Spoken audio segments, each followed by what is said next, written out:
គេថាកូនលត់នៅឲ្យស្វាយរៀងទៅធ្លាក់ទឹកភ្លៀងដល់ឲ្យព្រៃវែងទៅបោះអង្គលនៅឲ្យស្ទឹងត្រែងស្វែងទៅជួរហូតកោះកងត្រាំស្រូវពូជនៅឲ្យសៀមរាបមកធ្វើដីសាបឲ្យពោជាតង់ដកស្នាប់នៅឯស្រែខ្លងបំរុងយកទៅស្ទូងដល់បាត់លំបងដល់ស្រូវមួយទុំអមឲ្យពោសាត់រៀបចំជ្រូតកាត់ឲ្យពីមជីកងទៅរៀបកដាប់ឲ្យភូមិជ្រោយដងទៅបែនកងខ្នងដល់ស្រុកមកភ្នំកើបស្រូវចេញពីក្បាលជ្រោយហួសទៅរយរហូតកំពង់ធំក្រៅទៅទីលហាលស្រូវឲ្យស្រុកត្បូងឃ្មុំទៅកើបច្រកបាវខ្ញុំឲ្យកោះកឡោកន្លែងហ្នឹងស្បូរស្រូវដាំបាយនៅឯសំឡាញ់គូសបាយរត់ទៅពុះដល់វត្តសមទៅចិត្តបន្លែផ្សារកំពង់ថ្មកាន់ឆ្នាំងទៅស្លោដល់ឯកំពង់ចាមបងប្រហុកឯជ្រោយ7ងាកមកបង7ក្បែរព្រែកក្តាមទៅថែមឌីជេងនៅឯបងច្រាមទៅបងទឹកក្តាមនៅភូមិស្រែក្នុងមិញស្រែក្នុងឥឡូវស្រែក្នុងឆ្លីសក្រីបងឲ្យភ្នំដិនសម្លទៅឆ្អិនដល់ស្រុកឧដុង្គ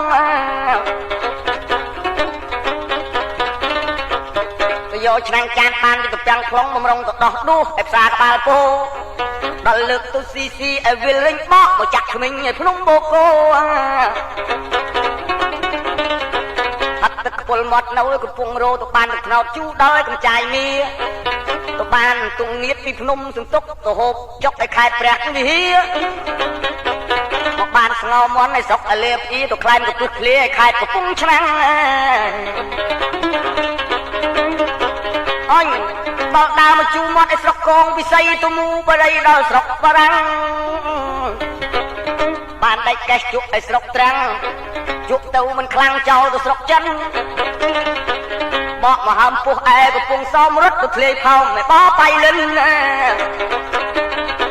ហេវបាយដាំបាយឲ្យកោះស្ទឹនមកដុតភ្លើងឆ្អិនឲ្យកោះអាញាតី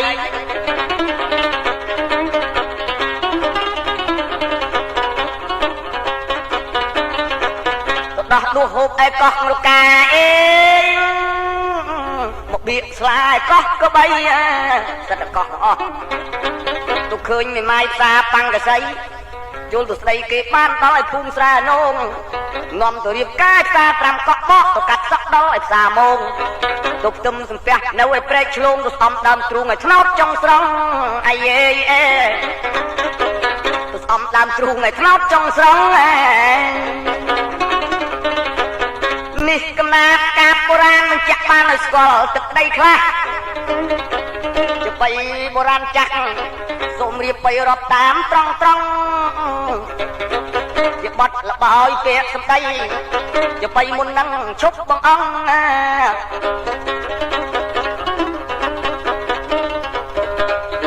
គរូតសាច់រឿងតាមត្រង់ចំណងចំណូលចិត្តបងប្អូនប្រុសស្រី